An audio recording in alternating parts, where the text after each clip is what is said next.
오늘 사모님까지 오셨다겠는데 사모님도 아까 보신 모양입니다. 지금 책이 차린 만큼 오늘 그쪽 세금 내다만 일을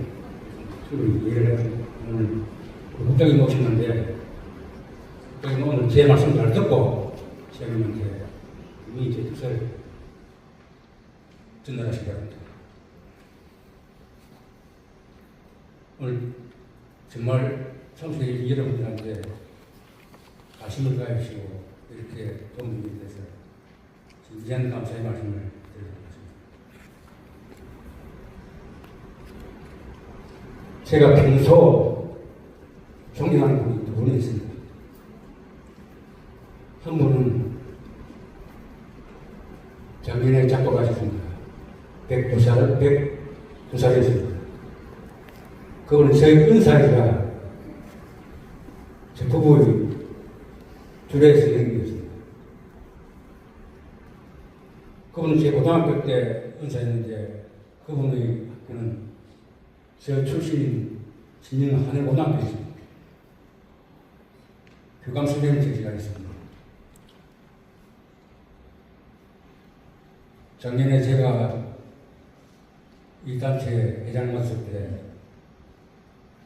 정말 기쁘게 생각했습니다. 또 평소에 제가 존경하는 분은 지금 말씀을 드리지는 못했습니다만 제가 작년에 이 단체 회장을 맡고 전화를 드렸더니 그분이 하시는 말씀이 윤종의 일이잖아 라고 말씀하셨어요. 저 임기를 1년 남긴 지금 시점에서 정말 두렵고 무거운 마음이 앞섰습니다.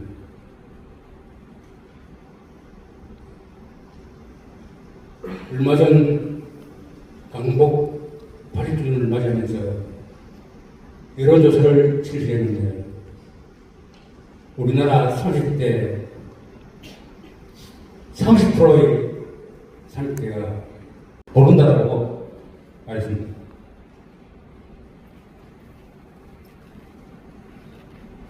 우리 선생님께서도 80년 전 이 지역에 오셨습니다.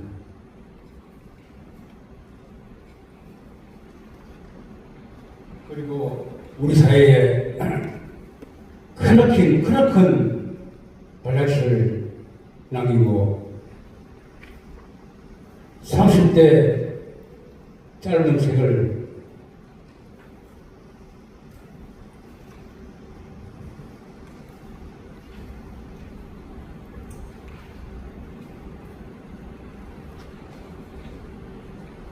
오로지 우리 때문에 마감하셨습니다. 과연 지금 우리는 얼마나 그분을 기억하고 있을까요?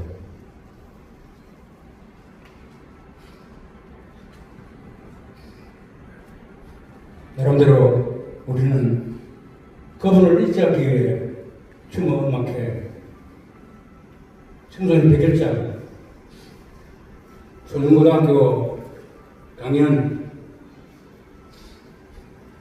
김해시 학교 교장선생님 강연 심포지엄 국회 토론회 기타 여러 가지 활동으로 부단히 노력해왔습니다. 이제 그 정점은 기념관 그림입니다. 우리 최혁 김국장님 다시 좀 드리십시오.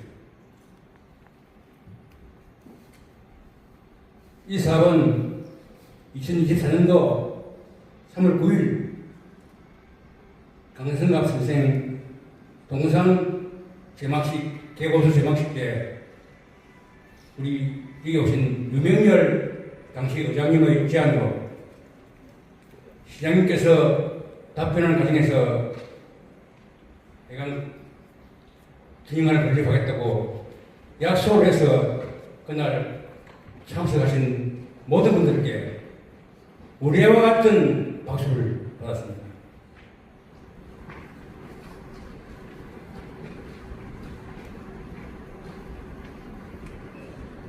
이제 공은 온전히 실어 돌립니다. 제 기념사 앞에서 할 도리는 그진 다 해왔다고 봅니다.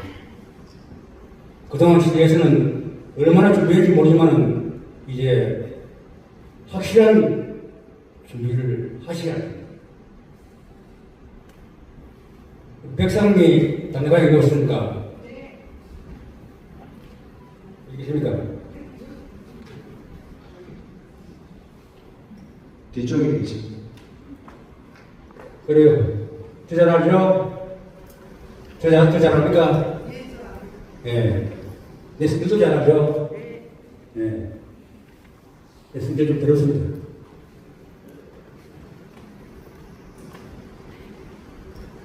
내년도 당초 예산에 분명히 강성과 기준관 근리에 관한 용역비를 올리시기 바랍니다. 알겠습니까? 답변해 주세요. 박수 부탁드립니다. 시간이 참석이 되면 분명히 약속하도록 그랬는데 누가 없었고 참석이 안 됐으면 대신 국장님하고 고향님이 돈을 들여서 제가 이런 말씀 드리더라고 이야기하고 당초 예산에 예산을 편성하는 겁니다. 제가 당초 예산 편성실이 한번 지켜보겠습니다.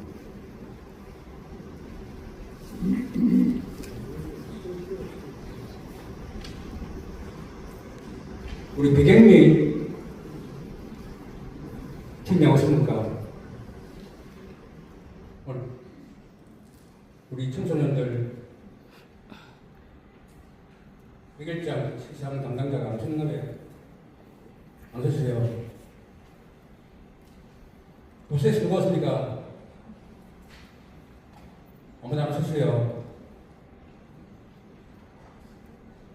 백과장님 좀 전해주십시오. 우리 백일장이 지금 어제를 맡았습니다. 심사위원들을 만나서 이야기 들어보니까 상당히 수준이 높아지고 있고 이 백일장이 경상남도의 우수 백일장으로 그렇게 되지 않겠느냐 하는 그런 얘기가 있습니다. 그런데 고작 100만 원 꼬리 예산입니다.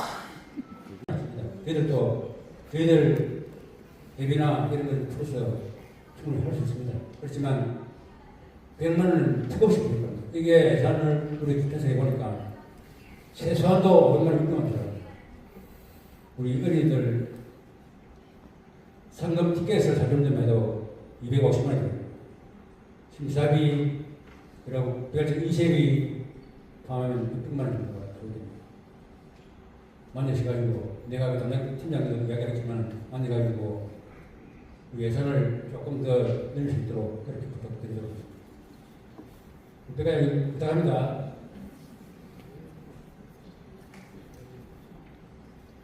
우리 강연을 위해서 특별히 홍석표 교수님, 김민교 중국예대 교수님께서 오셨는데 아마 상당히 수준 높은 강연이 될 거라고 생각합니다. 수정들을 많이 오셨는데 저도 이런 수정 작품들을 읽어보니까 분명히 이야기했지만 정말 수준이 높아서 심사위원들이 심사하기가 정말 힘들다는 이야기를 들었습니다. 정말 고맙습니다. 오늘 그동안 여러분들 한 분 한 분께 진심으로 축하의 말씀을 드립니다. 자리를 함께 해주신 모든 분들께 건강을 위해서 저희 인사를 드리겠습니다. 감사합니다. 네, 수고하셨습니다. 안녕하십니까. 김혜씨 교육체육국장 김재환입니다.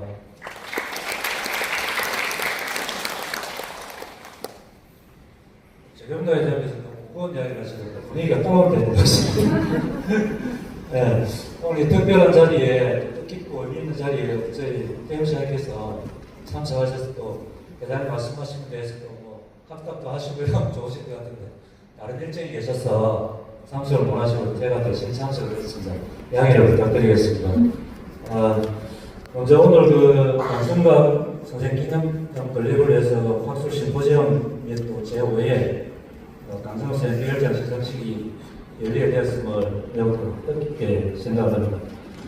먼저 오늘 그 행사 준비를 해주신 우리 또 기념사업회 우리 재경동 회장님하고 또 전 회장님이시고 신명주 회장님 또 너무나 수고를 많이 하신 이성원 우리 사무국장님을 비롯한 우리 위원님들 모두 수고 많이 하신다는 말씀을 먼저 좀 드리겠습니다.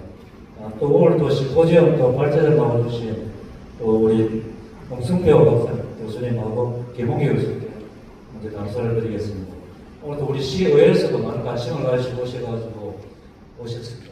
우리 송재석 행정자치위원장님 참석해 주셨고 또 유명렬 전 회장님 또 정전 의원님 이혜영 의원님도 참석해 주셔서 감사를 드리겠습니다. 또 김해 교육청에서도 우리 장기의 교육장 아마 9월 1일자로 아마 교육장이 되시는 걸로 알고 있습니다. 축하드리겠습니다. 네, 참석해 주셔서 감사를 드립니다. 그리고 또 우리 진영에 또 보니까 각 기관의 안춘식 조합장님 비롯해서 각 기관장님과 단체장님들 많이 참석해 주셔서 이만큼 관심과 열기가 높다는 것을 또 완전한 그런 자리인 것 같습니다. 감사를 드리겠습니다. 그리고 오랜만에 보니 저도 너무 좋습니다. 제가 8년째 진료업장을 하다 보니까 정이 많이 들어가지고 여기 오니까 마음이 너무 편안합니다. 네. 감성가 저도 이 하늘중학교 36개 졸업생입니다. 제가 80년대 초에 아마 하늘중학생이 된 것 같습니다. 그때 36개 졸업생이어서 그때 당시에 교중에 아마 그 강성만 목사님 동상의 형상이 이렇게 딱 있어가지고 그때는 별 대수롭지 않게 지나갔는데 시간이 지나다 보니까 이제 강성갑 선생님에 대해서 앞으로 얼마나 좋은 일을 하시고 많은 일을 하셨고 힘들고 어려운 일을 하신다는 그런 부분을 다시 한번 제가 또 느끼게 되었습니다. 알게 되었고 앞으로 저도 열심히 또 이렇게 관심을 많이 가지고 기념관 관리를 위해서 저도 최선을 다하겠다는 말씀을 드리겠습니다. 아마 그 해방 이후에 혼란했던 시기인 것 같습니다. 그때 당시에 또 우리 김해 최초로 또 우리 하늘중학교로 또 설립을 하시고 우리 선생님께서 농촌 계몽운동과 부흥운동 또 학생들 인재 양성을 위해서 많은 노력을 하신 걸 그래 알고 있습니다. 그래서 아마 우리로서는 또 교육적인 부분에서 성각자이고 교육의 상무수인 그런 강성각 선생님이 되겠습니다. 진정에 또 임원식 시장에 다니시면서 이 배움이 최고로 배워야 된다. 아는 것이 힘이다. 이런 말씀을 많이 하시고 많이 끼우치는 그런 것을 활동을 많이 하신 걸로 그래 제가 알고 있습니다. 선생님이 또 그런 말씀이 배움이 또 뒷받침이 되어서 우리 사회가 더욱더 발전하지 않을까 교육적인 면에서도 그렇고 그런 것 같습니다. 온몸으로 또 희생을 해주신 우리 박성환 목사님 다시 한번 작고하시면서 다시 한번 감사를 드린다는 말씀을 드리겠습니다. 아마 이번 학술 심포지엄도 아마 선생님이 그 교육 철학을 되새기는 우리 미래 시대가 그 넓은 세상에서 또 아름다운 꿈을 펼칠 수 있는 지혜를 모으는 뜻깊은 자리인 걸로 그렇게 생각을 하고 있습니다. 또 오늘 또 수상하시는 분들이 많던데 우리 조중고 학생을 비롯해서 또 우리 지도교사님 네 분 계시는데 축하를 드리겠습니다. 아마 여러분의 그 창의적인 면과 열정이 우리 팀의 내일을 밝히는 힘이 된다고 그렇게 생각을 하고 있습니다. 오늘 귀한 계기가 된 걸로 믿고 축하를 다시 한번 드리겠습니다. 앞으로 우리 김해 씨도 우리 강사영 선생님 뜻을 받들어서 우리 모든 시민이 평생 교육이 활성화될 수 있도록 저도 열심히 노력을 하겠고 모두의 말씀을 드렸지만 기념관 건립을 위해서 졸업생으로서 저도 최선을 다할 제자리 제 위치에서 할 수 있는 데는 최선을 다하도록 그래 말씀을 드리겠습니다. 회장님 말씀하신 부분은 시장에 꼭 전달해 드리도록 그래야겠습니다. 네, 오늘 참석하신 모든 분들 감사드리고요. 항상 건강하시고 건강하십시오. 감사합니다. 네, 우리 36회 한국학교 졸업생이신 김재현 국장님께 박수 부탁드립니다.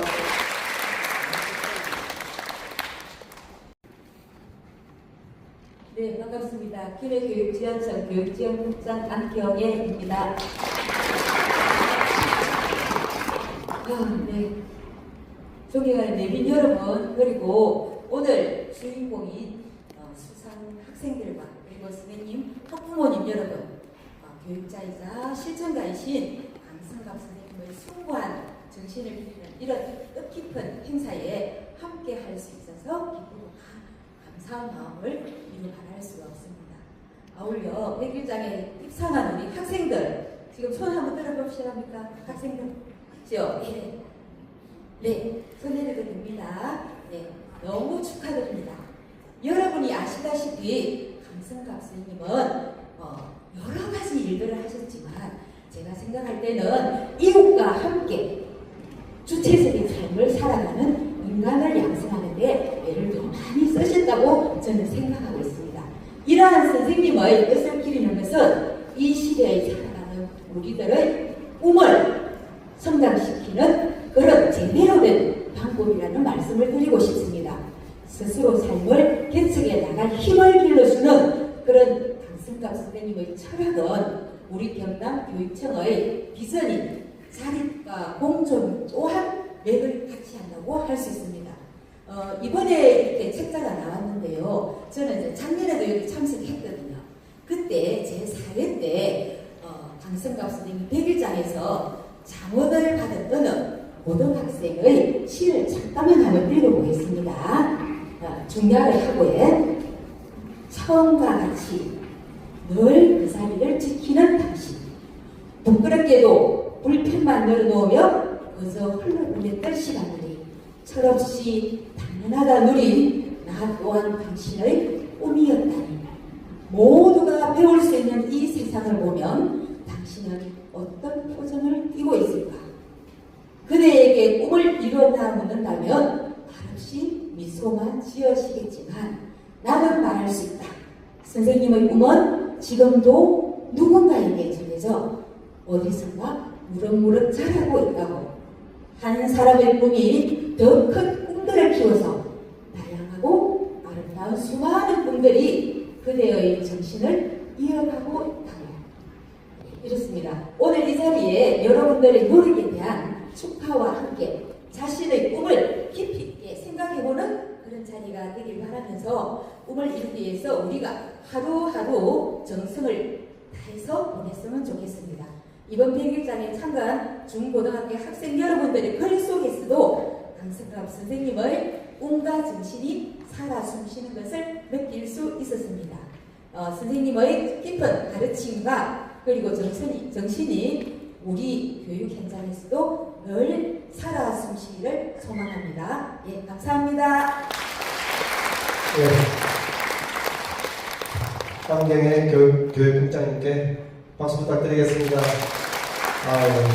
마산 영마고등학교 공청회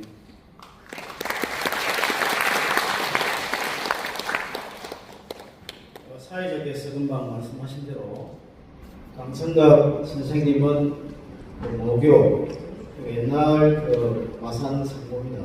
이렇게 선배님이십니다. 선배님께서는 이 뜨거운 여름같이 열정적으로 살아가신 민족의 성덕자이십니다.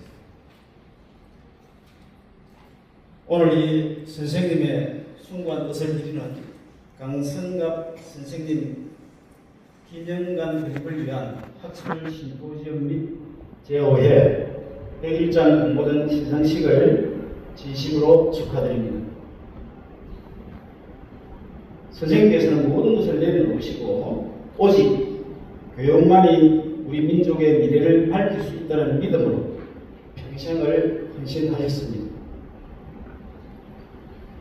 강복전의 어려운 시대 속에서도 많은 젊은이들에게 꿈과 희망을 심어주신 선생님의 삶은 오늘날 우리가 지향해야 할 실천적 가치의 표현이 아닌가 생각합니다.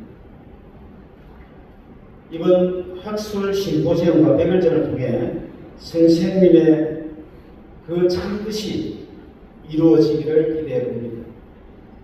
특히 오늘 수상하시는 학생들에게 진심으로 축하드리며 다시 한번 오늘 행사를 준비해 주신 기념사업회 재경록 회장님이야 관계자 여러분들의 노고에 깊이 감사드립니다. 대단히 감사합니다. 예, 윤복보 마산정보고등학교 총동창회장님께 큰 박수 부탁드리겠습니다. 여러분 대단히 반갑습니다. 경상남도 지사 박원수입니다. 강승갑 선생 기념관 건립을 위한 학술 심포지움과 제5회 백일장 공모전 시상식을 진심으로 축하드립니다. 재경록 회장님을 비롯한 기념사업회 관계자 여러분, 행사 준비에 수고 많이 하셨습니다.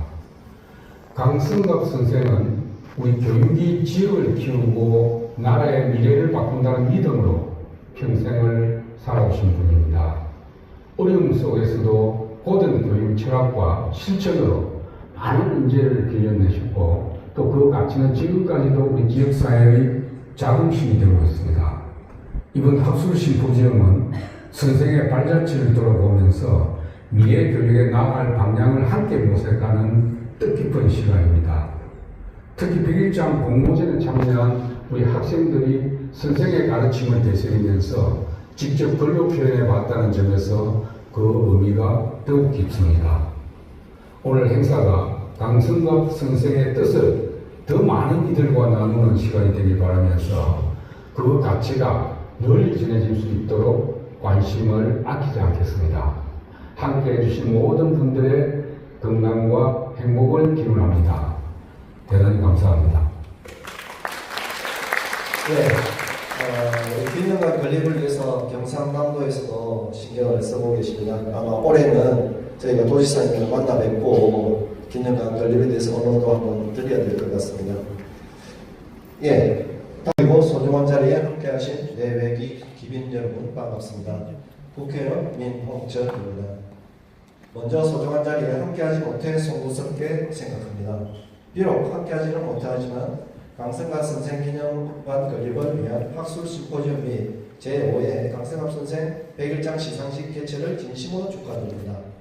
아울러 이번 행사를 주관하신 강승갑 선생 기념사업회 재경록 회장님을 비롯한 관계자 여러분의 헌신과 노고에 깊은 감사와 경의를 표합니다.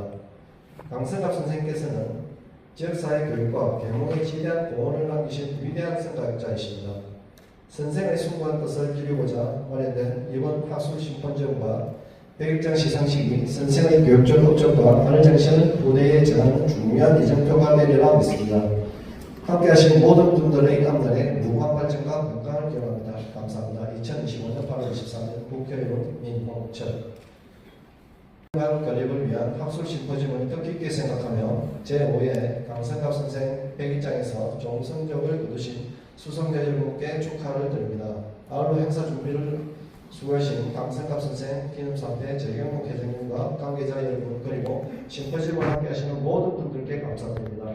앞으로 기념사업회를 중심으로 선생의 업적을 재조명하고 높고 숭고한 뜻을 개선 발전시켜 주시기 바라며 저도 기념관 건립이 될 수 있도록 힘을 보태겠습니다. 감사합니다. 경상남도 도의 회장 최학범. 예, 두 분의 축.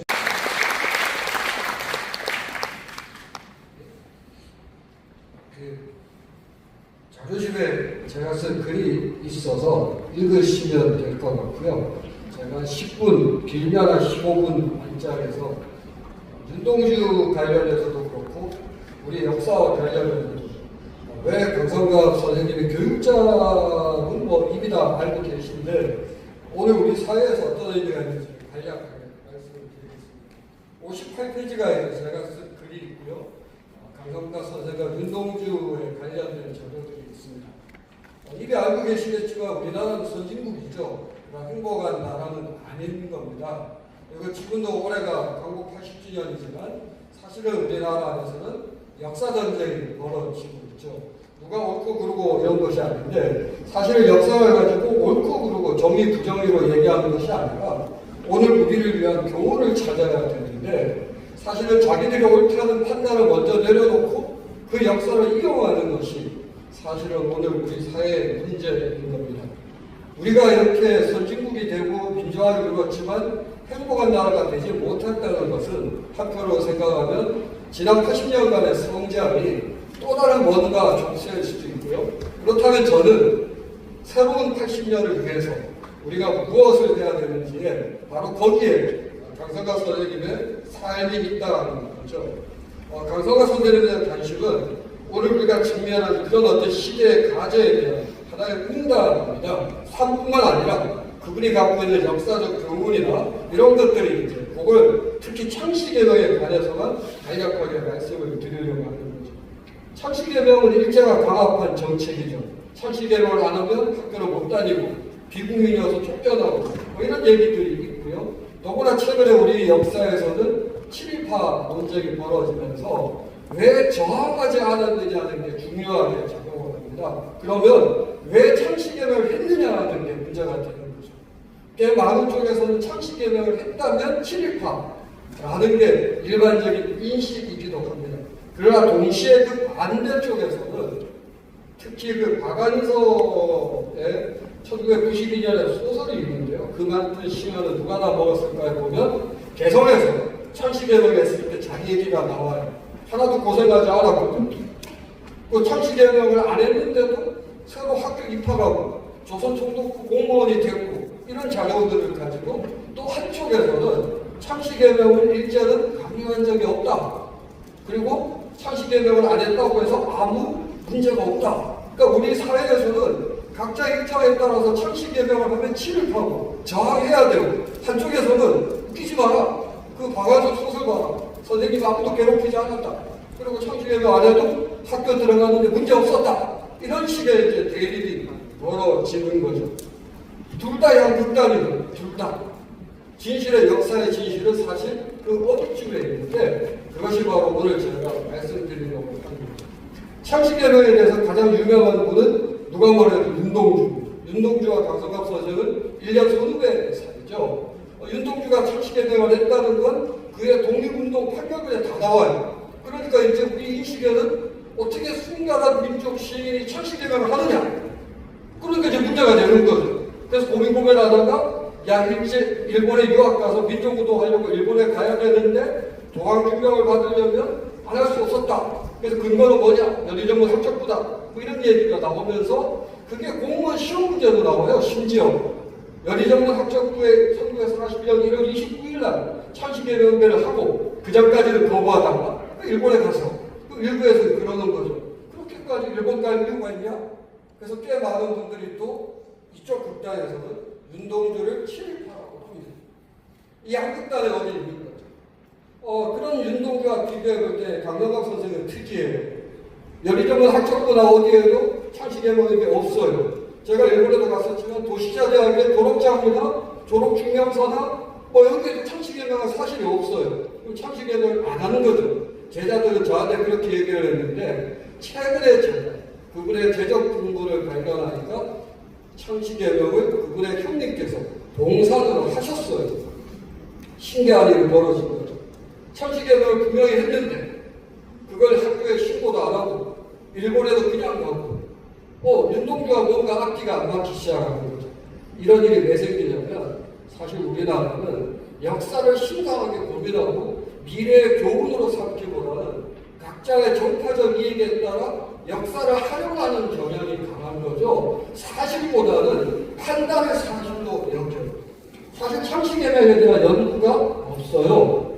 단행본이 찾아보기 힘들어요. 다 절판됐고 유일한 단행본은 일본의 미즈노 나오키라는 분이 출간한 책이 하나 있을 뿐입니다. 미즈노 나오키 선생이 창씨개명 책을 출간한 이유는 뭐냐면 일본에서 창씨개명을 강요하지 않았다는 왜곡된 주장이 벌어지는 걸 보고 내가 이건 안 되겠다. 제대로 역사에 근거해서 창씨개명의 강요가 있었다는 걸 그래서 쓴 책이 창씨개명 책이고 일본에서 번역되게 나왔는데 지금은 절판되고 구할 수가 없어요. 논문이 별로 없어요. 논문도 별로 없고 창씨개명에서 대부분 알지 못해요. 그리고 학자들도 창씨개명에서 모르니까 쓰는 논문들이 사실과 다른 거죠. 창씨개명을 알려면 크게 세 가지를 따져요. 첫째는 뭐냐면 일제가 강요했으니 총독부나 조선경찰이나 일본 제국의회의 입장이 다 똑같을 거다. 또 동시에 창씨개명을 반대한다면 조선 사람들 생각은 다 똑같을 거다. 전혀 안 그렇습니다. 왜냐하면 지금도 마찬가지지만 다양한 시각이 있는데요. 창씨개명을 가장 반대했던 사람들은 누구냐면 일제 경찰입니다. 두 번째가 그 이유인데요. 일본 놈이랑 좀 그런데 강국전이니까 일본 사람들은 조선 사람들과 같이 동등해질 수가 없어요. 차이와 차별이 있는 거죠. 최근에 일제시대에 우리나라 국적이 뭐냐 어쩌고 그러지만 일본 국적이 뭐니 그래 갖자 우리는 식민지 조선 사람이거든요. 다시 말해서 일본 경찰은 창씨개명을 해서 이름이 일본 이름으로 바뀌어버리면 야 이거 일본 사람인지 조선 사람인지 구분을 못해. 차별이 안 되는 거죠. 사실은 가장 반대하는 건 일본 경찰이었습니다. 조선 사람을 차이하고 차별을 둬야 되는데 이름이 바뀌면 말이 안 되니까. 그래서 항의를 했고요. 일본 제국의회에서도 반대했어요. 야 이거 식민지 조선놈들을 이름을 바꾸면 어떡하냐. 이걸 강요한 사람은 조선 총독이었던 미나미치로 총독인데 이 사람은 조선 총독이잖아요. 그러니까 조선을 통치하기 위해서라도 조선 사람들 어쩌고 저쩌고 하면서 조선 사람들이 내선 일체를 꿈꾸고 뭐 어째 자기 정치적 목적으로 사실은 일반적으로 강요한 건 조선 총독이었고요. 일본 제국의회에서도 반대했고 일본 경찰도 반대했어요. 그러니까 창씨개명 제도는 중간에 굴곡이 생겨요. 야 이거 일본 사람 이름을 조선 사람이 하게 하면 안 되겠다. 그래서 조선 사람인 것처럼 보이는 창씨를 하게 만드는 정책을 일본이 썼습니다. 그 다음에 세 번째로 중요한 게 있는데요. 창씨개명 신고는 딱 6개월만 받았어요. 그러니까 일단 준비기간이 있어요. 그때는 이렇게 얘기하겠죠. 야 이건 조선 사람들 원하는 거니까 하자 이렇게 해서 이건 절대 강요도 아니다. 그래서 창씨개명을 거부한다고 해서 법에는 절대 어떤 뭐라 그럴까 벌칙 조항이 없어요. 창씨개명 신고 수수료도 물었고 당연히 공짜였어요. 문제는 일단 그렇게 해서 분위기를 띄워놓고 신고 기간이 1940년 2월부터 8월까지인가 6개월인데 누가 하겠어요? 더구나 우리는 아버지 부의 혈통이 중요하잖아요. 제가 남영웅 씨거든요. 이 남영이라는 양반이 중요한데 아무도 안 하겠죠? 그러니까 미나미지도 총독은 강요하기 시작한 겁니다. 창씨개명 안 하면 너 어떻게 하겠다, 집어넣겠다 뭐 이러면서 강요를 해서 결국 신고기간 6개월이 지나서 80%가 창씨를 한 거죠. 나머지는 안 했고요. 그러면 또 다른 얘기가 나와요. 신고기간이 끝났어요. 그러면 나머지는 어떻게 되느냐? 아무도 얘기하지 않습니다. 사실은 창씨 신고기간이 끝나고도 한동안 창씨 보고서를 만들 때까지는 강요를 하긴 했는데 어느 순간이 지나면서부터 일제는 창씨 따위에 관심 가질 시간이 없었고요. 결정적으로 중요한 건 창씨를 해봤자 일본어를 못해요. 당시 조선 사람 중에 일본어 할 수 있는 사람은 20%밖에 안 돼요. 그러니까 하나만 하더라고요. 그러다 곧바로 전쟁이 끝나고 우리가 독립을 했기 때문에 사실은 창씨제도가 제대로 적용되지 못했던 거죠. 자, 그 창씨를 거부한 건 뭐냐? 거부한 사람은 없어요. 창씨는 호주가 신고하게 돼 있거든요. 호주가 창씨에서 신고를 하고 나머지는 권한이 없어요. 창씨 신고가 사람들이 안 할 거라고 일제 총독은 생각했어요. 아마 자기들 생각할 때 한 20% 정도밖에 안 할 거다. 그럼 자기가 이제 미나미지로 총독 입장에서는 불편하니까 강요로 해서 80%까지 올렸죠. 그럼 나머지 20%는 거부한 거냐? 민족운동을 한 거냐? 아닙니다. 일본은 그걸 예상을 했어요. 안 할 걸 예상하고 호주가 신고하는 걸 법정창씨, 호주가 신고하지 않는 경우, 호주가 신고하는 건 설정창이니까 신고하는 거고, 호주가 신고하지 않는 걸 법정창씨라고 해서 원래 상씨를 그냥 썼어요. 저희가 얘가 호주인데 제가 신고 안 했어요. 그럼 제가 홈으로 그냥 남아요. 이건 거부했다. 그것도 아니죠. 제 부인, 저의 어머니 호주 따라 바뀝니다. 제 처가 이제 홍씨로 바뀌는 거고요. 저희 어머니가 바뀌어요. 법적으로는 일제강점기에 창씨를 거부한 사람은 아무도 없었어요. 그 다음에 또 하나 문제는 창씨 신고는 이름 바꾸는 거거든요. 호적을 바꾸는 거예요. 어디다 신고할까요? 당연히 읍면 동사무소에 신고합니다. 그러니까 사실은 일제시대에 창씨를 거부했다는 말은 좀 애매모호한 말입니다. 창씨를 거부했다고 민족운동을 할 수도 없고요. 그 다음에 개명은 창시를 하고 보니까 이름이 안 맞아. 그러면 일본 이름으로 바꾸는 건 개명인데 일제는 굳이 강요하지 않았어요. 그러니까 윤동주 같으면 평소 동주인데 평소로 창시를 한 거고, 그러니까 윤동주가 했을 리가 없죠. 윤동주는 호주가 아니기 때문에 할아버지가. 그런데 우리는 여리저문 학적 기록을 가지고 윤동주가 창시를 했다. 왜 아무도 강고 80년이 되는 지금까지 그리고 차별옥이라는 시를 쓰고 괴로워했다. 왜 아무도 의심하지 않았을까요? 심지어 공무원 시험 문제. 그러니까 우리는 진정으로 역사를 고민하고 반성하고 미래를 생각하지 않았고요. 자기의 이익에 따라 역사를 왜곡했던 거죠. 누군가는 모든 사람이 독립운동을 해야 될 것처럼 해서 독립운동하지 않은 많은 사람들은 마치 일본의 친일파 같은 느낌을 만들게 하고 죄책감을 만들게 하는 거죠. 또 누군가는 그런 게 어딨냐. 일본이 우리를 근대화시켜주고 창시를 강요한 적이 없는 이런 느낌이 있는 거죠. 제가 빨리 말씀을 드리면 읽으시면 되지만 사실은 법정 창시된 사람을 어떻게 강요했는지는 정확한 자료가 없고요. 아무도 연구하지 않았어요. 제가 윤동주에 대한 창시개론 논문을 올 초에 쓴 게 있는데 별로 그렇게 어쨌든 간에 핵심은 이겁니다. 일본이 창시를 강요했는데 반대를 일제 경찰들이 많이 했다. 왜? 이건 우리랑 구분해야 되니까. 일본 사람하고 조선 사람을 구분하고 차이와 차별해야 되니까. 그리고 법정 창시라는 게 있어서 사실상 당시에 창시 개명을 거부할 수는 없었다. 그리고 꽤 많은 사람들이 일본 사람들조차도 창시에 그렇게 그다지 관심이 없었고 미나미지로 총독이 좀 욕심을 부리고 강압했던 그런 문제였다는 거죠. 결과를 말씀드리면 이런 겁니다. 윤동주에 대해서 우리가 알고 있는 건 사실 윤동주를 민족 저항 시인이라는 순결한, 그래서 우리가 뭔가 부끄러움을 만들게 하려는 사실은 역사에서 제대로 만들지 못하는 거죠. 그러다 보니까 괴로워야 되고 창시개명 때문에 힘들어야 되는데 윤동주는 창시개명 신고할 권한이 없어요. 호주가 하는 거거든요. 사실은. 근데 우리는 다 그동안 넘겨놓고 그렇게 살아왔던 거죠. 사실. 강영갑 선생은 좀 특이합니다. 창시개명을 분명히 했는데 학교에 신고도 안 했어요. 의미가 없죠. 그런데 도시자대학의 입학서류에는 호적 청문이 있거든요. 도시자대학은 강영갑 선생님이 창시개명을 알고 있었어요. 근데 사용을 또 안 해요. 왜 그럴까요? 강성남 목사님의 형님의 딸의 증언에 의하면 강성남 목사님 형님이 창시개명하고 목사님한테 미안해서 도시자대학한테 같이 일본에 갔답니다. 사실은 좀 오반데 칼을 풀고 갔대. 이게 가능할 것 같지는 않거든요. 일본 경찰이 그냥 놔두진 않을 텐데. 어쨌든 도시자대학에 가서 우리 동생이 창시라는 걸 쓰지 말라. 어쨌든 그랬다고 하시더라고요. 이게 사실인가를 알 수 없지만 분명한 건 강성남 목사님은 창시명을 쓰지 않았어요. 그렇다고 해서 민족운동을 더 실천했다. 아니다. 이렇게 얘기할 수는 없는 거죠. 진짜 결론을 말씀드립니다. 위준호 나오키 선생님은 창시개명치를 쓰면서 창시개명이 일본의 식민지 지배의 제약을 전형적으로 나타내는 거라서 상식이니까 한국에서 연구를 안 하는지 모르겠다. 하지만 일본 식민지 정책을 전체적으로 연구한 어떤 그런 필요가 있다고 주장을 했고요. 사실 그런 면에서 우리가 민족 저항시이라고 얘기하는 윤동주에 대해서조차도 사실은 제대로 역사의 연구는 이루어지지 않은 겁니다.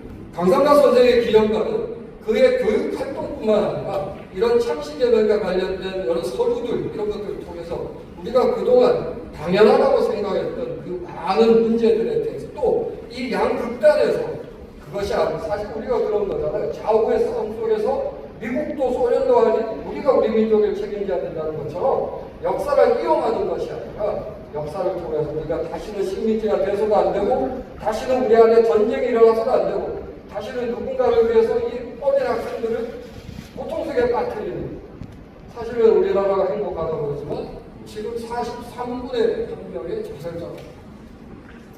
그건 행복한 나라가 아닌 거죠. 그래서 강성학 선생님의 그런 모든 어떤 기념관은 그런 학생들의 교육뿐만 아니라 우리의 역사를 되돌아보는 아주 중요한, 그리고 우리 민족의 가장 또 중요한 윤동주 시인을 새롭게 바라보는 그런 면에서 아주 중요한 역할을 할 거라는 점에서 저는 간략하게 말씀을 드렸습니다. 감사합니다. 네. 학교에서 열심히 강의해 주신 홍성표 교수님께 박수 부탁드립니다. 시간 좀 짧아서 조금 죄송한 뒤에 행사가 많은 것 같아요. 그래서 가능이 아니라 5분이니까 20분 하라고 그러더라고요. 그래서 25분 되면 그냥 끝내겠습니다. 그 뒤에 내용이 있고 이러니까 그 윤동주에 대해서는 유튜브 보면 제가 강연할 게 많아요. 이렇게 보시고 오늘 그 내용은 보니까 강성남 선생님에 대한 것들, 윤동주님한테 기념관에 대한 얘기가 중요한 것 같아요.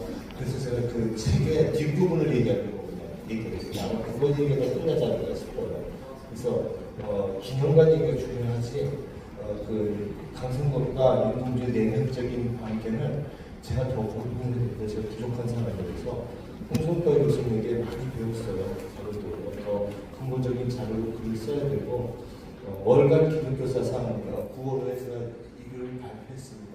그러니까 그 글을 보셔도 되겠지만 처음에 불과해요. 그래서 저는 기념관에 대해서 여러분들 말씀을 드리려고 합니다. 넘겨주시면요. 예, 저는 이제 홍성표 교수님하고 어떤 인연이 있었냐면 이 사진을 제가 제 책에다 썼는데 이 사진을 가지고 계신 분이 이제 홍성표 교수님이셨어요. 그래서 이제 만나서 이제 얘기 듣다 보니까 이 사진 옆에 이제 윤동주가 여기 있잖아요. 두 번째. 근데 그 옆에 있는 사람이 누군지 모르는 거예요. 넘겨주시고. 그 강성남이라는 분이라는 거예요. 저는 전혀 모르는 거예요. 이분이 누구지? 근데 이제 알고 보니까 논문을 쓰시고 연구하신 분이 계신 거예요. 그래서 이제 만나서 제가 배우기 시작했습니다. 그래서 윤동주와 강성남 이것은 좀 우리가 알고 있으면 우리가 하나의 분만 생각하는데 그 별이 빛나기 위해서는 별 우리들이거든요. 은하수들이. 근데 그걸 생각하지 못하는 것 같아요. 그러니까 윤동주만 상업화시키고 정치화시키고 종교화시키고 옥상화시키고 이런 과정에서 오히려 여러 문제가 일어나는데 윤동주와 같이 했던 정말 그 별무리들을 우리가 관심을 보여야 되지 않을까 이런 반성을 했습니다. 너무 되겠습니다. 제가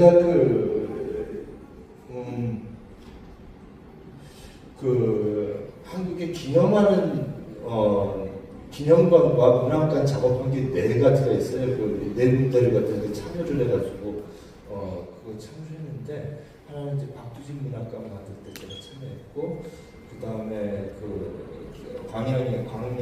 광명시에 있는 그 기용도 문학관 그때 운영으로 참여했고요. 그리고 이제 윤동주 문학관 그리고 신도영 문학관은 지금도 이제 이사도 있고 부여에 그래서 매달 이렇게 제가 참여해서 그 내부 세팅을 제가 했습니다. 그 바깥에 정원은 이목상 씨가 하고 그 다음에 그 건물은 그 노무현 대통령 집 짓고 무덤 지은 그죠? 승현상 승현상 1호제 대표가 있습니다. 세계적인 건축가죠. 그렇게 했습니다. 한번 보겠습니다. 넘겨주시면 이 첫째 제일 중요한 게 뭐냐면 그 문학관 같은 거 하려면 자꾸 그 시뮬라크라 모조를 만들려고 그래요. 그래서 제가 좀 안타까운 게 황순원 문학관이 있는데 소나기가 유명하니까 이게 어느 교실에 들어가면은 정말 막 습기가 나고 스프링클러로 그 책상에도 비닐을 덮어 있고 그래서 애니메이션이 그 소나기 이후에 그 사람들이 서로 만나고 사랑하는 그런 상상의 세계를 만들어서 재미있는데 그거 끝나고 이제 소나기 양주했죠. 그 소나기가 이제 사랑 얘기니까 문학관 앞에다가 이렇게 그 비를 피했던 사랑에 그래서 그 주변이 러브 호텔이 굉장히 많이 생겼어요. 그래서 좀 본래 갖고 있던 황순원의 생각 갔다 오면은 시뮬라크라가 더 생기는 거예요. 모조품 아우라가 아니라. 그런 데가 또 어디가 있냐면 제가 창작가 비평에 발표했는데 서대문 교도소랑 독립기념관 이러면 안 된다 해가지고 제가 야스쿠니 신전에 비교한 논문이 있습니다. 제가 창작가 비평인데 일본적 마음이라는 제 책에 실려 있어요. 일본적 마음이라는 그 글을 거기다 평론을 썼는데 이 독립기념관하고 서대문 형무소 갔다 오면 모조품이 생각나는 거예요. 고문받을 때 들어갔다 나왔던 이런 것들이 생각나지 그 진지한 이런 것도 생각이 안 나요. 일본 사람들 비판을 많이 하지만 야스쿠니 신자 거기 루슈가 신이 놀다 가는 그 전시관이 있는데 거기 보면 진품들이 정도 있어요. 또 어뢰 막 10m짜리 누워가지고 그냥 강의가지 어뢰라든지 그 다음에 화염방사기를 해가지고 그 타있던 뼈, 그 건빵이 타고 있는 새까만 건빵들, 수통 같은 거. 근데 그런 걸 보면서 이 사람들이 막 노래를 포레버라는 노래를 부르면 2차 세계대전 때 참여했던 사람들이 영웅처럼 보이는 거예요.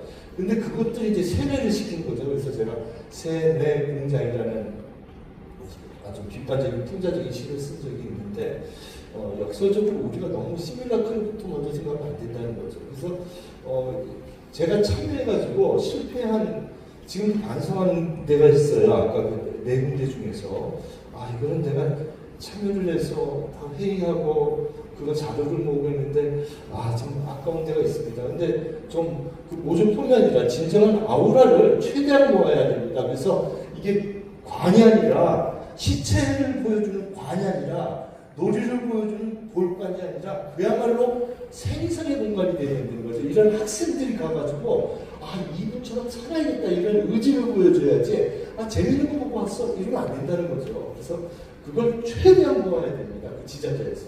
그것이 시간이 걸리더라도 넘겨주시기 바랍니다.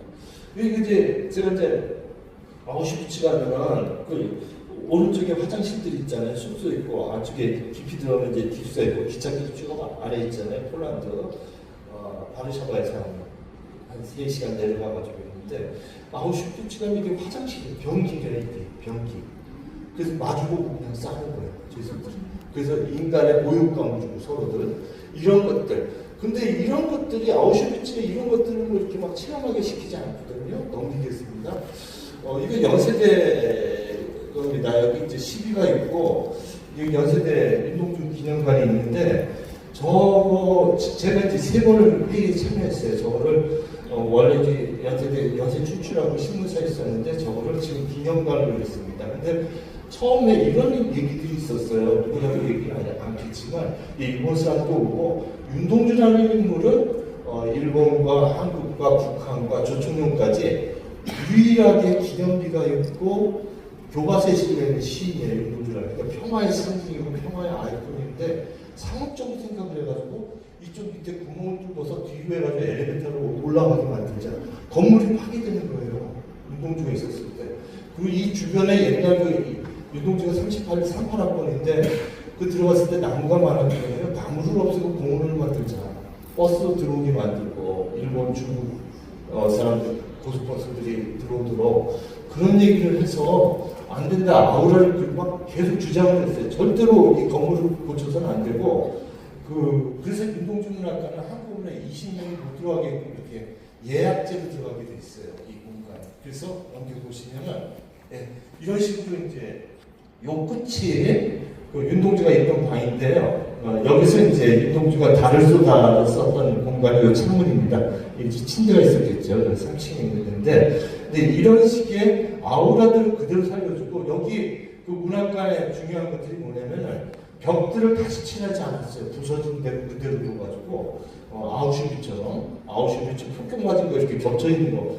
그걸 유대인 중고등학생들이 막 수학여행 와가지고 보고 배우거든요. 막 단체로 와가지고. 그런 공간이 돼야지 너무 저기 하면 안 된다. 넘겨주시기 바랍니다. 이건 제가 이제 이사를 한 신동엽 문학관입니다. 부여에 있습니다. 맨 처음에 이 건물밖에 없었습니다. 제가 87년에 여기 갔을 때 그 신동엽 시인의 아버님, 할아버지가 여기 살아계셨어요. 92세로. 그래서 제가 여기서 청년, 20대 청년이었을 때 할아버지랑 막 얘기하고 그리고 이제 그걸 석상으로 썼었는데 이거 이제 초가집밖에 없었고 뒤에 건물이 있었는데 이거를 유족들이 기증한 거예요. 기증하고 부여군에서 뒤쪽에 저쪽 집하고 주유소가 해가지고 넘겨주시면 감사하겠습니다. 그래가지고 이런 식으로 저렇게 뒤에 크게 지었죠. 그래서 이쪽에 이제 카페가 있고요. 이쪽에 카페가 있고 그 다음에 여기 전시동인데 이 전시동을 제가 안에 세팅은 제가 있어요. 여기 공원을 이목상 씨 그 화가죠. 그 다음에 이 건물이 이제 노무현 대통령 건물 지금 제 승효산 선생님이 지었습니다. 그래서 이제 이쪽 내고요. 저쪽이 이제 그 세미나실 한 70명 정도 들어갈 수 있는 세미나실이 있고요. 그리고 가운데 공원이 있고 층계가 하나도 없어요. 장애인이 다닐 수 있도록 층계를 만들어가지고 여기서 사람들이 놀 수 있도록 여기 카페에도 이렇게 차를 언제나 맞을 수 있도록 이제 통유리 카페가 스타벅스처럼 있습니다. 동네 사람들이 와서 놀고 이주민들이 와서 오는 여러 프로그램들이 되어 있습니다. 그 다음에 그 옛날 집은 한쪽 그 창고였던 그 공간은 이제 보일러를 놔가지고 작가나 외부 손님들 게스트하우스로 쓸 수 있게끔 화장실을 조그맣게 만들어가지고 방 한 칸에. 그래서 그 다음에 앞에 집이 있는데요. 앞에 집을 매입을 해가지고 거기서 또 만들고 또 여기에 지금 없어졌는데요. 여기 이제 이 공간이 있죠. 이 공간이 이분도 이제 공산주의자로 오인됐었어요. 그랬는데 이제 오히려 이제 동네 사람들이 이제 그 생각 안 하죠. 아나키스트였죠. 공산주의자가 아니라 오히려. 그래서 이 공간을 이제 게스트하우스로 만들어가지고 수련원처럼 해가지고 이제 소풍 오면은 여기서 생활할 수 있도록 그렇게 이제 지금 준비를 하고 있습니다. 그 다음에 하다 보니까 부여에서 이런 걸 잘 생기면요. 부가 가치가 생겨요. 그 보러 이제 예약을 하고 보면 1년 한번 좋으면은 대학교나 고등학교 정기적으로 오게 만들어야 돼요. 큐레이터 학예사들이. 그래서 저도 이제 10월달에 가는데 저 같은 경우는 이제 정지훈 강연을 많이 하는데 그래서 이번에도 60명을 버스 타고 갑니다. 그런 것이 돼야 됩니다. 진행이라는 것이 거기 가면 방송가이 있어. 거기 가면 우리의 삶이 달라져. 그런 우리를 뒤집어 엎는 그런 공간이 돼야 되는 거죠. 그래서 그냥 뭐 멋지게 건물 짓고 이런 것이 중요한 것이 아니라 그 사람을 체험할 수 있는 공간이 돼야 됩니다. 해주시면 감사하겠습니다. 요거 이제 앞부분 찍은 겁니다. 이쪽에 이제 카페가 있죠. 여기는 왜 이렇게 초록색 녹색이냐면 건물을 짓다가 고고학적으로 중요한 것이 발견돼가지고 건물을 짓지 못했어요. 그래서 이렇게 덮어놓은 겁니다. 자리로 넘기겠습니다. 두 번째는 순례길이 굉장히, 그러니까 우리 생각하면 건물 짓는 것만 생각하는데요. 그 도시 전체가 필리그리미지 로드가 돼요. 그 도시에 들어가면 그 사람이 생각난다. 이렇게 그렇게 만들어져야 되죠. 옥천에 가면은 정지용이 생각나고 도시 전체가 그런 식으로 그러니까 건물 하나 뚝딱 짓고 이러면 안 되는 거죠. 신동현 문학관 지을 때도 이제 건축사가 가져갔는데 우리 그 가족들이 봤을 때 무슨 어디 떨어진데 어디 무슨 화장실 같이 지었어 이러면서 사모님이 이건 안 되겠다. 그래서 그냥 짓는데 신경 쓰면 안 되고 처음에 잘 지어야 됩니다. 그래서 건물을 수요상 씨는 세계적인 작가잖아요. 우리 또 마음을 열어서 이 제작비나 이 설계비를 아주 저렴하게 내가 여기 이름을 그 정도 건축사를 찾아야죠. 강성갑 선생님이 건축 짓는 것만 해도 내 인생의 영예다. 이런 정도의 건축가들 젊은 사람들 찾으셔서 이제 하실 수 있는 게 좋은데 이렇게 이제 맵이 있는데 체코에 가시면요. 프라하 같은 경우는 국가 수입의 프라하 도시의 어마어마한 분량이 아마 카프카 때문일 거예요. 전 세계에서 카프카 문학 게임으로 오거든요. 근데 공항에서 딱 내리면 카프카 맵이 있어요. 그래가지고 이제 넘기면요. 이제 있지만 다시 넘기겠습니다. 요거 이제 하나 설명하고 넘어갔습니다. 이게 이제 그 작년에도 제가 있는 공동체 종교 공동체 버스 한 대로 여기 부지런히 가고 있습니다. 여기는 안동에 강아지똥 아시죠, 여러분들? 그죠? 그것을 실례했죠. 강아지똥 그 본정승 선생님 생가에 저는 이제 어떤 종교라도 예루살렘이나 인도나 로마에 가기 전에 최고의 성지는 여기라고 생각하고 여기부터 가야 된다고 작년에 제가 중앙인도 1년 반 동안 여기한테 썼습니다. 여기 몇 번을 썼어요. 여기는요 본정승 선생님 집이 저기 그대로 보관되어 있고요. 중요한 것은 저 집 바로 언덕 저 높은데 벨뱅이 언덕이라고 하죠. 빌뱅이 언덕. 거기 선생님이 그 돌아가시고 나고 이제 그 골산 산골이라고 하죠. 뼈를 거기다 뿌렸어요. 거기다 뿌리고 거기서 얘기들 많이 썼어요. 까마귀라는 이야기 알 텐데 그 이렇게 불이 나가지고 제목이 뭐죠? 그 아이를 이렇게 덮어가지고 자기 새끼를 다 살린 사람 타서 죽은 얘기. 새 이야기. 무슨 새 알죠? 교과서 실이 알 텐데 그 언덕이 남아있어요. 그러니까 세 군데를 가는데 또 한 군데는요. 넘기겠습니다. 예, 여기 이제 그 일찍교회죠. 일찍교회 여기서 이제 종치기를 했잖아요. 그래서 이 교회 외벽에 그다음에 교회에서 그 빌뱅이 언덕과 지구를 이루게 벽화가 다 되어 있어요. 그 소설에 나오는 이야기. 그러니까 이제 예를 들면 그런 식으로 할 수가 있겠죠. 강성갑 선생님의 있던 곳과 진영교회와 또는 그래도 돌아가신 곳에 벽화라든지 그 부여에 가면 신문역길이라고 길이 만들어졌어요. 도로가. 그 다음에 안산에 가면 해산 압두진 길이라고 해요. 해산로라는 게 있고요. 그래서 이제 강석갑 길 같은 걸 만들어서 그 길에서 벽화나 그림이나 또 뭐 여러 선생님들이 얘기하신 거 김동필 선생님이나 이런 증언들이 뭐 TV로도 나오게끔 돼 있고 그렇게 돼 있죠. 그리고 중간중간에 강성갑뿐만 아니라 강성갑과 관계된 진영의 어떤 진영이 도시의 근대에 관계된 은행이라든지 그런 건물이 이렇게 있는 겁니다. 그래서 제주도에 가면 이렇게 길이 있듯이 그렇게 이제 다양하게 마지막에 갈 수 있도록 그렇게 하는 거죠. 여기 이제 마지막에 이거 권정생 선생님 같은 경우는 권정생 선생님이 자기는 한 달에 3만 5천 원을 쓰면서 돌아가실 때 10억 정도의 돈을 갖다 책꽂이에 놔두고 돌아가셨어요.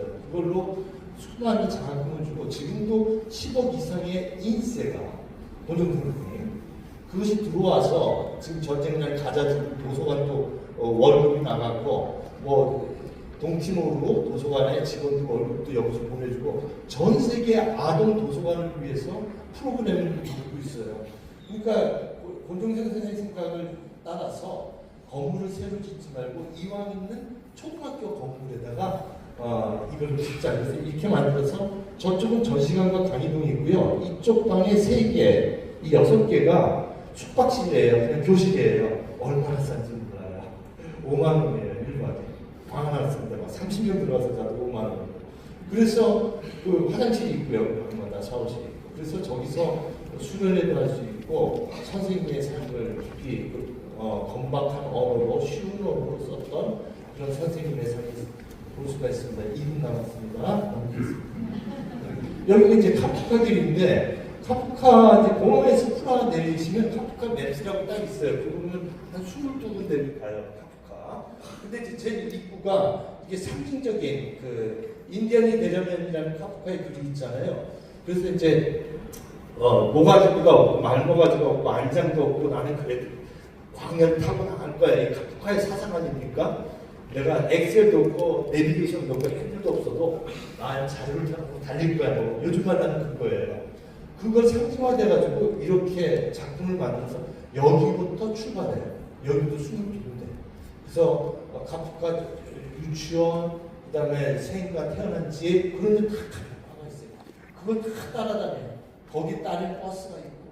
그래가지고 초등학교, 중고등학교 다녔던 집, 그 다음에 대학교 까를대학교 때, 그 다음에 또 보험회사 건물, 카프카 우리로 말하면 한 삼성 전문 정도 아주 굉장히 높았던 사람이죠. 사무실도 볼 수가 있어요. 이렇게 사무실도. 그 다음에 카프카가 있던 조그만 방,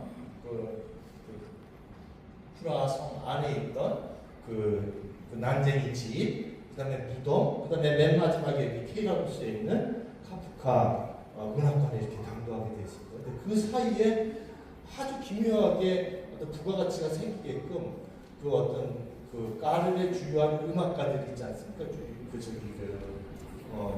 체코의 음악가들 다다다다다 나의 조국이여 뭐 이런 그 음악가들이 이렇게 다 거쳐가게 만들어놨어요. 그래서 그 한번 갔다 오면은 아주 세뇌되게끔. 그래서 제가 말씀드리는데 여러분들 넘겨주시면 고맙겠습니다.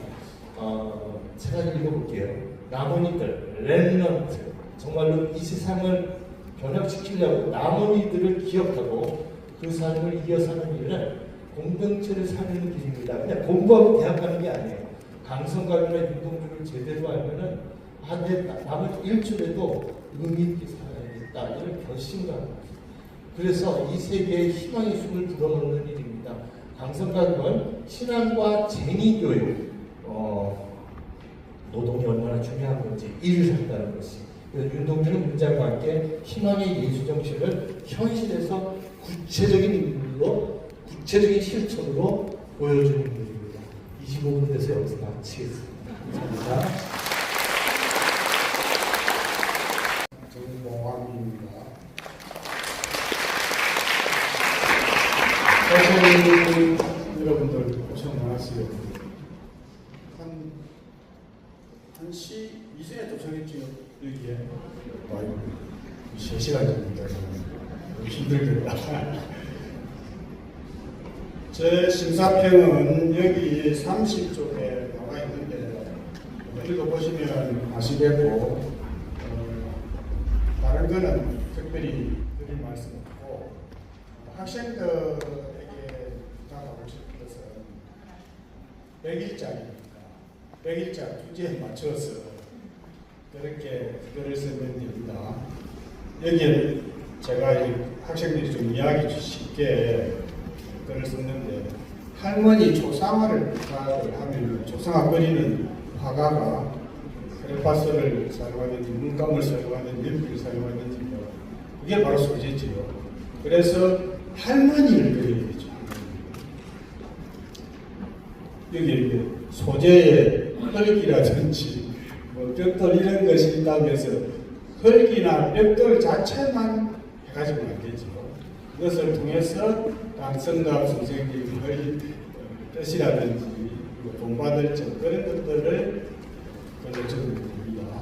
1200편의 글 중에 대부분은 그런 것을 잘했는데 안타깝게도 내용은 좋은데 주제가 좀 맞지 않은 그런 것들이 있다는 것을 한 번 더 말씀드리고 수상하신 학생들한테 다시 한번 축하를 말씀드립니다. 제가 이거 보느라고 하룻밤 막 세웠는데 그래도 참 즐거웠습니다. 제가 평소 존경하는 강성갑 선생님에 대해서 이렇게 많은 학생들이 생각을 하는구나. 생각 그 자체가 기념관이죠.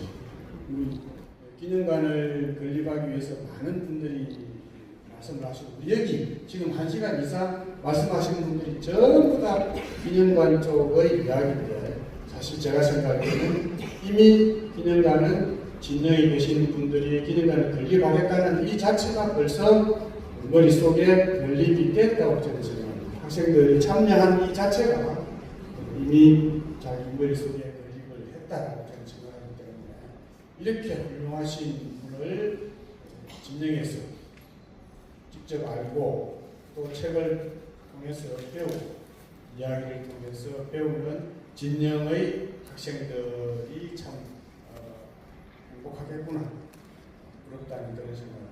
감사합니다. 네.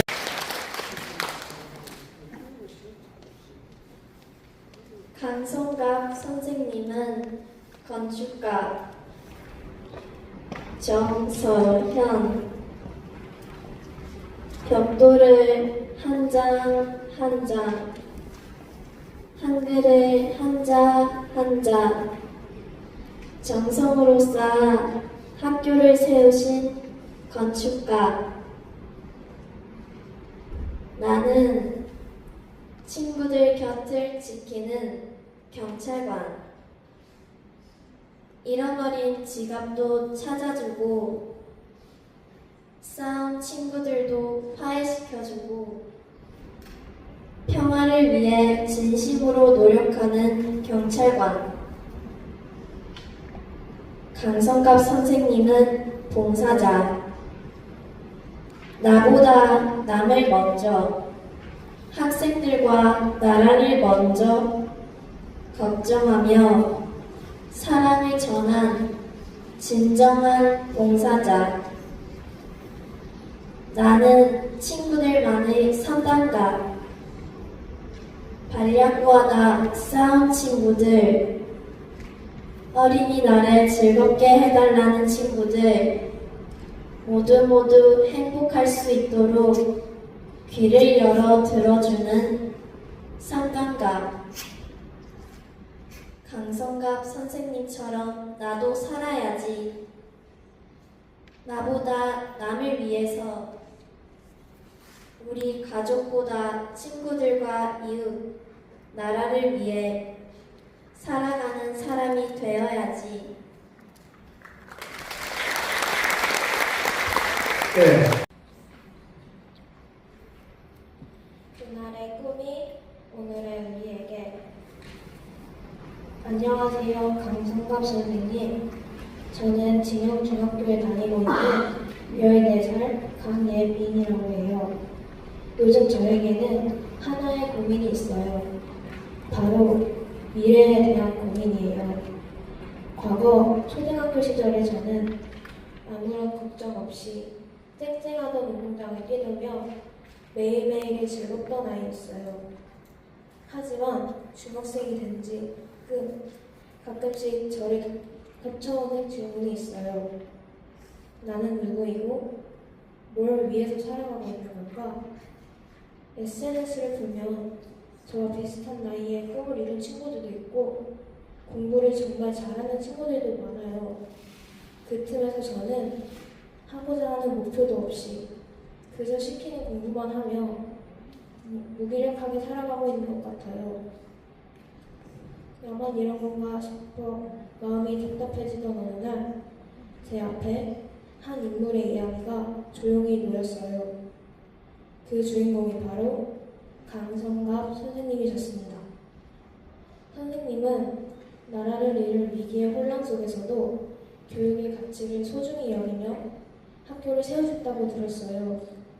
생사가 걸린 엄중한 시기에도 나라와 아이들의 꿈을 지키기 위해 살아가셨다는 이야기를 듣고 저는 진짜 꿈이란 무엇인지 다시 한번 생각해 보았습니다. 무언가에 막혀있던 마음이 천천히 풀리고 제가 좋아하는 것이 무엇인지 곰곰이 생각해 보기로 했어요. 그 답은 바로 글쓰기였습니다. 의욕 없이 지내던 지난 몇 개월과 좋아하는 것을 찾기 위해 노력했던 조그마한 몇 주가 훨씬 소중하게 느껴졌어요. 아직 제 꿈은 닿을 수 없을 만큼 멀지만 지금 마음속에 타오르는 이 불씨가 꺼지지 않고 어떤 형태로든 남아있다면 언젠가는 반드시 이루어낼 수 있을 거라 믿어요. 꿈을 이루는 데 가장 중요한 건 꼭 거대한 무언가가 아닌 진심으로 간절한 마음이니까요. 그래서 저는 이제 더 이상은 남과 저를 비교하지 않으려고 해요. 물론 쉽지는 않겠지만 제 삶은 누구의 것이 아닌 제 손으로 만드는 것이기 때문에 천천히 나만의 문장으로 써내려가 보려고 합니다. 가끔 생각해요. 강성갑이라는 존재를 알게 된 것만으로도 이렇게 큰 힘을 얻었는데 선생님께서 살아계셨을 적에는 아이들에게 얼마나 큰 버팀목이 되었을까 하고요. 그런 선생님을 잃은 아이들의 슬픔은 제가 감히 헤아려 볼 수 없지만 부디 그곳에서 하고 싶었던 일들을 마음껏 하시며 자유롭게 지내시길 진심으로 바라요. 선생님을 알게 된 지는 한달밖에 되지 않았지만 그 시간 동안 저는 많은 것을 느끼며 용기를 얻었어요. 아이들이 자유롭게 꿈을 펼칠 수 있도록 도와주셨던 선생님의 마음이 오늘을 살아가는 우리에게 닿기를 간절히 바라며 이만 글을 마칠게요.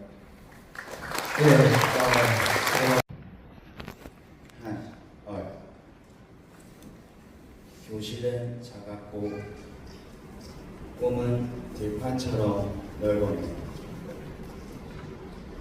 빨갱이도 노랭이도 없다며 모두를 앉혀 내용을 나눴지. 이념의 총탄이 그의 등을 겨눴지만 그 이름은 아직도 교정에 피고 있네. 강성갑, 하늘에 얼을 지닌 사람. 이 시를 들으니까 강성갑 선생님이 학생과 지역 사람을 폭죽적으로 담아놓은 것 같습니다. 예, 박수 부탁드리겠습니다. 학교 3학년 정현지 이 학생은 교육의 성각자 제5회 강성갑 선생 100일장 공모전에 두서의 기량으로 입상하셨기에 이를 기념하여 이 상장을 드립니다. 예, 3학년 정현지. 예.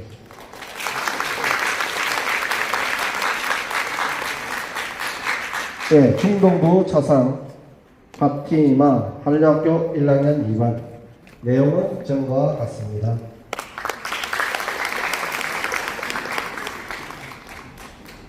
예, 초등부 차상 허지윤 진영 건백초등학교 6학년 7반. 내용은 전과 같습니다.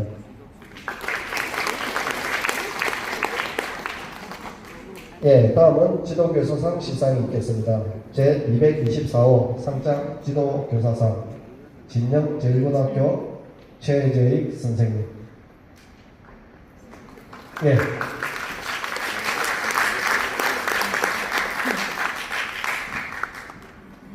예, 다음은 한주학교 정민정 선생님. 네, 고맙습니다. 옥표중학교 강민정 선생님. 예, 옥표중학교에서 멀리서 오셨습니다.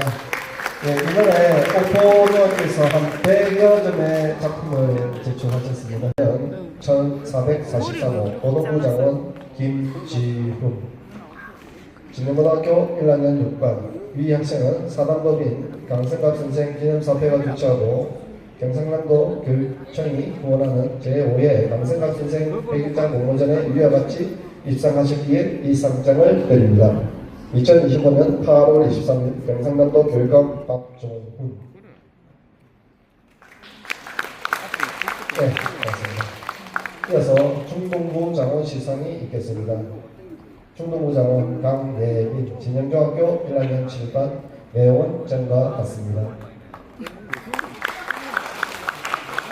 제2025년 65호 고등부 차하 진영고등학교 1학년 4반 자은수.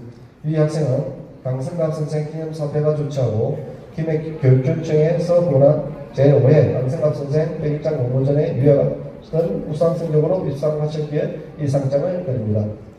2025년 8월 23일 김해교육청 교육장 하정하.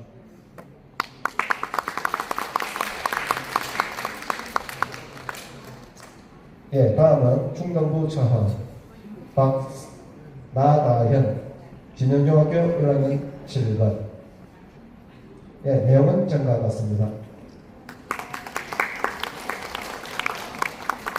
충정부 차하 박서현 한여중학교 1학년 6반. 내용은 전과 같습니다.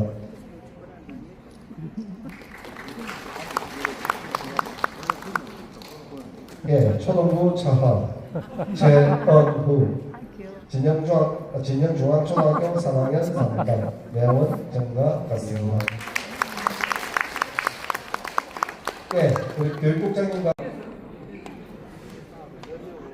예, 초중고 순으로 하겠습니다.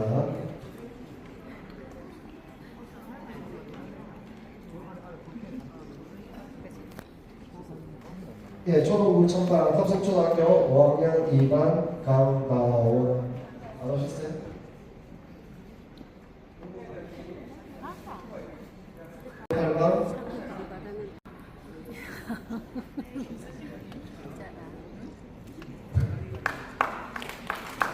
네, 여기 학생들이 다 와서 제가 이름을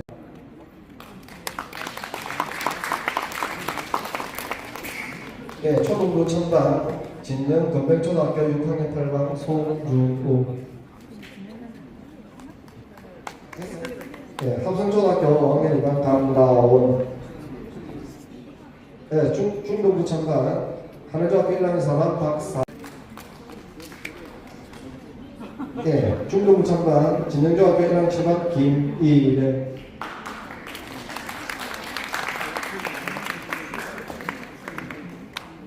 네, 중동부 천반 하늘중학교 1학년 3반 이민우.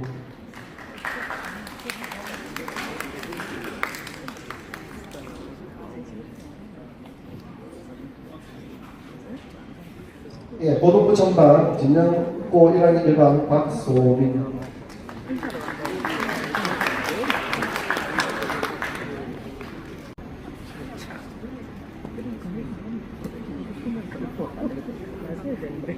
예, 고등학교 천방 제일고등학교 3학년 2반 정하연.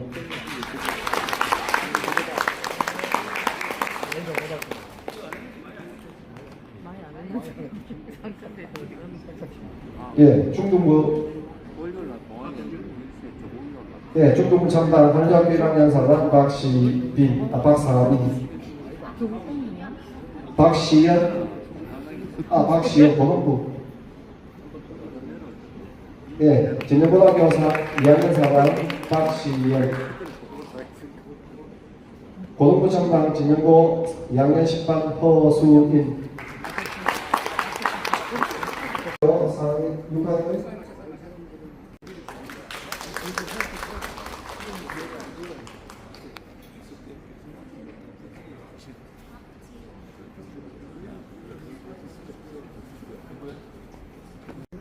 동백초등학교 6학년 3반 조선우.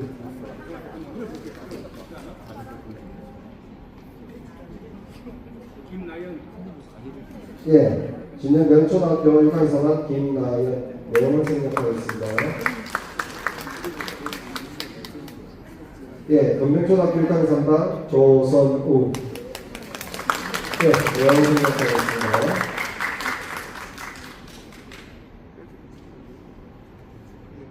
예, 한주학교 3학년 4반 백가람. 예, 내용을 생략하겠습니다. 네, 옥고중학교 3학년 3반 박수환. 내원 생략하겠습니다.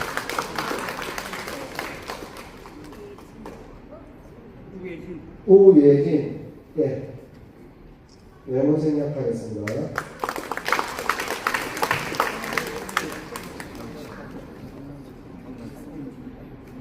예, 도덕부 장려상.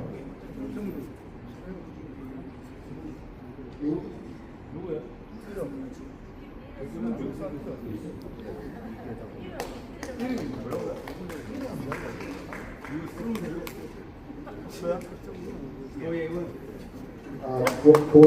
고등부로 벌써 갔습니다. 예. 조예원, 진영고등학교 1학년 5반. 전민건, 예원 생략하도록 하겠습니다.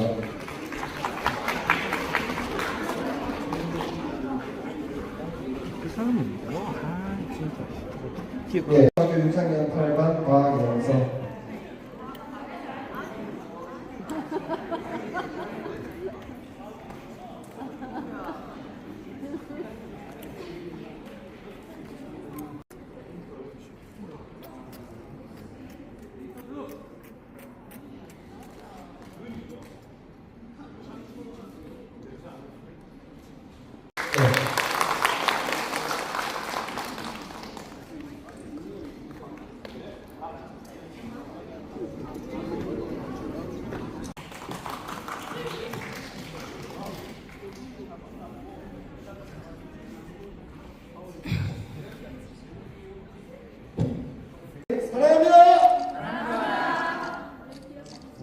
눈별을 보자며 내 몸을 당겨서 단 한 번의 달빛을 내 눈에 담았어. Every time I look up in the sky so high, 근데 단 한 개도 없는 star. 혼자 두지 않을게, 저 달이 외롭지 않게. 너 눈별을 보자며 내 손을 끌어서 은하수로 떠나자. 밤 하늘은 우리 거야. 네 손을 잡고 날아가 무한한 꿈속으로. 네 미소가 빛나 밤을 밝히는 별빛. 네 눈동자 속에서 현실이 꿈이 돼. 반짝이는 네 눈빛 내 맘을 울리네. 끝없이 넓은 하늘 너와 나의 이야기.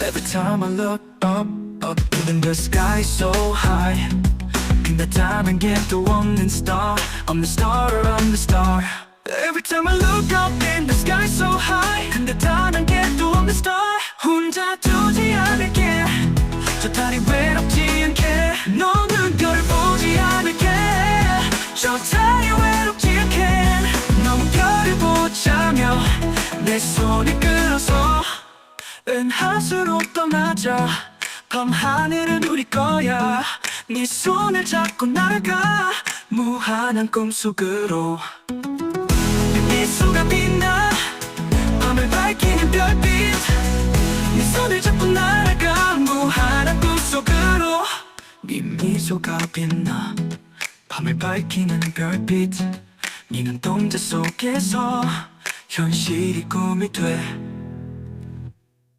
반짝이는 네 눈빛 내 맘을 울리네 끝없이 넓은 하늘